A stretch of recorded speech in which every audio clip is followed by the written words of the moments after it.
Hello everybody, मेरा नाम शिवम मिश्रा है।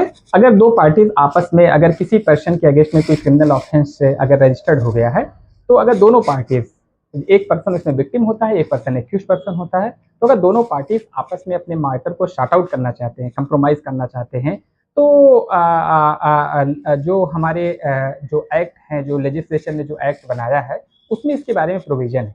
पहले के बारे में बात करें तो सीआरपीसी के सेक्शन 320 में एक बहुत अच्छी लिस्ट दी होती थी।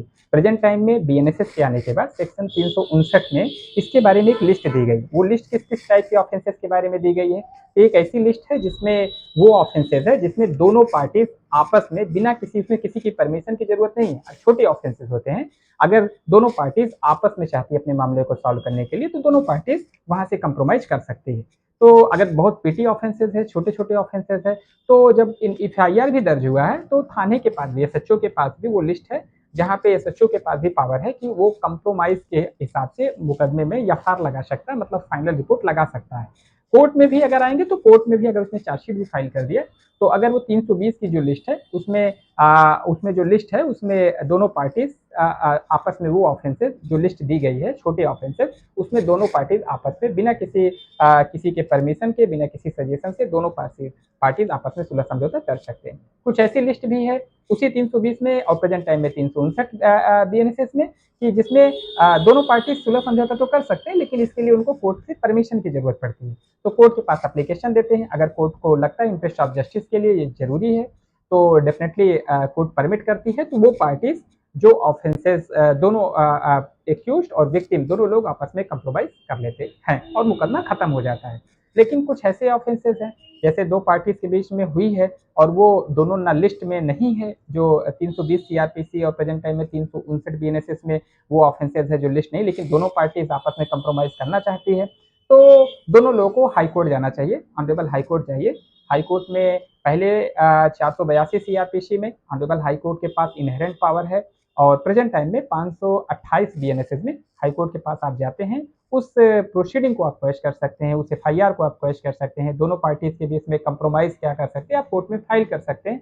तो सारी की सारी चीजें ऑनरेबल हाई कोर्ट के पास पावर है। जैसे प्रेजेंट टाइम में अगर हम बात करें, जैसे पास्को एक्ट के बारे में बात करें, कि दो पार्टीज के बीच में अगर वो फाइल हो गई है, केसेस रजिस्टर्ड हो गए हैं, तो डेफिनेटली अगर दोनों पर्सन ने अगर शादी कर लिया होता है, तो किसी की मैट्रिमोनियल लाइफ है, तो ऑनरेबल हाई कोर्ट क्या करती है, इंटरेस्ट ऑफ जस्टिस के लिए, सोसाइटी के पीसफुल इन्वायरमेंट के लिए, अगर कोर्ट को सही लगता है, तो दोनों पार्टीज अगर शादी कर लिए, साथ साथ में रह रहे हैं, उनकी हैप्पी मैरिड लाइफ है, और उनको पनिशमेंट देने से किसी को कोई फ्रूटफुल पर्पज सॉल्व नहीं होगा, तो हाईकोर्ट के पास पावर है। 528 में हाईकोर्ट क्या करती है और 482 सीआरपीसी में हाईकोर्ट क्या करती है, दोनों पार्टीज को प्रोसीडिंग को क्वेश कर देती है। मान लीजिए एससी एसटी के अगेंस्ट में भी ऑफेंस है, क्योंकि एससी एसटी और पास्को जो चीजें एक नॉन कंपाउंडेबल ऑफेंस है, ये सब सुलह समझौता नहीं किया जा सकता, लेकिन हाईकोर्ट के पास ये पावर है। हाईकोर्ट के पास अपनी इनहेरेंट पावर है, हाईकोर्ट इस चीज को कर सकता है। और ज्यादातर लोग, जैसे 467, 68, 71 के बारे में बात करें, 467 में लाइफ इम्प्रिजनमेंट की सजा है, लेकिन अगर पार्टीज नॉन कंपाउंडेबल के लिस्ट में आती है, लेकिन दोनों पार्टीज हाईकोर्ट जाएं, और हाईकोर्ट जाने के बाद अपने मामले को क्या कर सकते हैं, सॉर्ट आउट कर सकते हैं। तो सॉर्ट आउट करने का मतलब मुकदमे की प्रोसीडिंग खत्म। तो ज्यादातर लोगों का, मेरा जो आप लोगों से ये मेरा जो ओपिनियन है, मेरा जो आप लोगों को एडवाइस है, कि अगर दोनों पार्टीज आपस में कंप्रोमाइज कर लिए हैं, तो दोनों लोगों को, अगर वो लिस्ट दी गई है तो कोर्ट से, अगर वो लिस्ट में आपके ऑफेंसेस नहीं फाइल करते हैं, तो डेफिनेटली आप लोगों को हाईकोर्ट जाना चाहिए।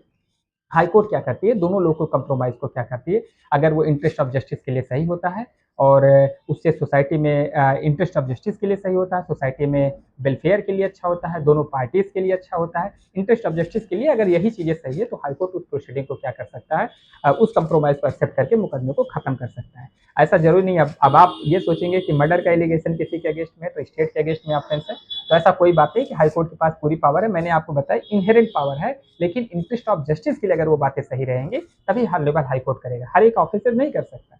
जैसे अब डाउरी डेथ का केसेस है, दोनों पार्टी ने कंप्रोमाइज कर लिया, तो क्या कर लेगी, तो अगर वो केस के फैक्ट एंड फिगर्स ऐसे होंगे जो अलाउ नहीं करेंगे, तो डेफिनेटली हाईकोर्ट बिल्कुल नहीं करेगी। मेरा जो सीधा ऐसा मेरा आप लोगों से बताने का ये पर्पज नहीं कि हर एक ऑफेंसेस को हाईकोर्ट कर लेगी, जो उसके क्राइटेरिया में फिक्स आएगा, जो इंटरेस्ट ऑफ जस्टिस के लिए होगा।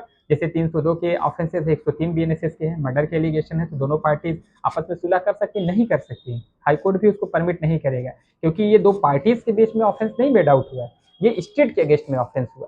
तो ये सोसाइटी के लिए अब तो एक गलत मैसेज जाएगा कि दोनों लोग ने हत्या किया और हत्या करने के बाद आप सुलह कर लेंगे। तो ये चीज़ें ये इंटरेस्ट ऑफ जस्टिस के लिए अच्छी बात नहीं है। इसलिए हाई कोर्ट इन सब चीज़ों के कंप्रोमाइज़ को नहीं करती। जहाँ सिविल नेचर के विवाद होते हैं, आपस में दो दो पार्टीज़ के बीच में डिस्प्यूट होती है। कोर्ट को ऐसा लगता है कि ये कोई स्टेट के अगेंस्ट में बहुत बड़े ऑफेंसेस नहीं है, दोनों पार्टीज़ के बीच में छोटे-मोटे परेशानियाँ थी, अब खत्म हो रहा है। जैसे मान लीजिए 313 बीएनएसएस 313 सीआरपीसी का एलिगेशन लग गया। महिला ने पति ने पत्नी के खिलाफ लगा दिया, या पति-पत्नी का विवाद है। 498 ए की जैसे हम बात कर ले रहे हैं।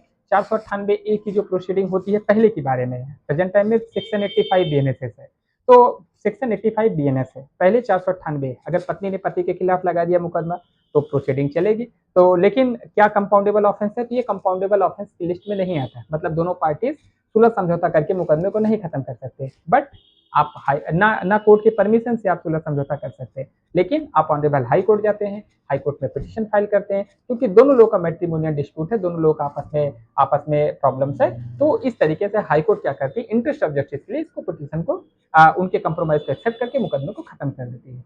तो ये सारी की सारी चीज़ें हैं। जैसे किसी ने कोई लोग लिव इन रिलेशनशिप में दो लोग रह रहे हैं, साथ में काफ़ी समय से रह रहे हैं, और फिर थोड़ा-सा मिसअंडरस्टैंडिंग उनके बीच में हुआ, तो जो फीमेल हो गए उन्होंने मेल के अगेंस्ट में उन्होंने सेक्सुअल वायलेंस का केसेस रजिस्टर कर दिया कि इन्होंने मेरे साथ गलत किया। तो अगर बाद में लेटर ऑन उनको जब ये चीज़ रियलाइज़ होती है, अगर वो लोग अपना शादी कर लेते हैं, मैट्रिमोनियल लाइफ में अच्छा करना चाहते हैं, तो हाई कोर्ट डेफिनेटली क्या है, ठीक है, उसको जेल भेजने का कोई पर्पज़ नहीं, तो हाई कोर्ट उस मुकदमे को खत्म कर देती है। मतलब इंटरेस्ट ऑफ जस्टिस के लिए हाई कोर्ट के पास ये पावर है कि कंप्रोमाइज़ दोनों पार्टीज़ अगर कर ली हैं, अगर वो चीज़ें सोसाइटी के लिए अच्छा है और इंटरेस्ट ऑफ जस्टिस के लिए सही, तो हाई कोर्ट उस चीज़ को खत्म करके मुकदमे को खत्म कर मेरा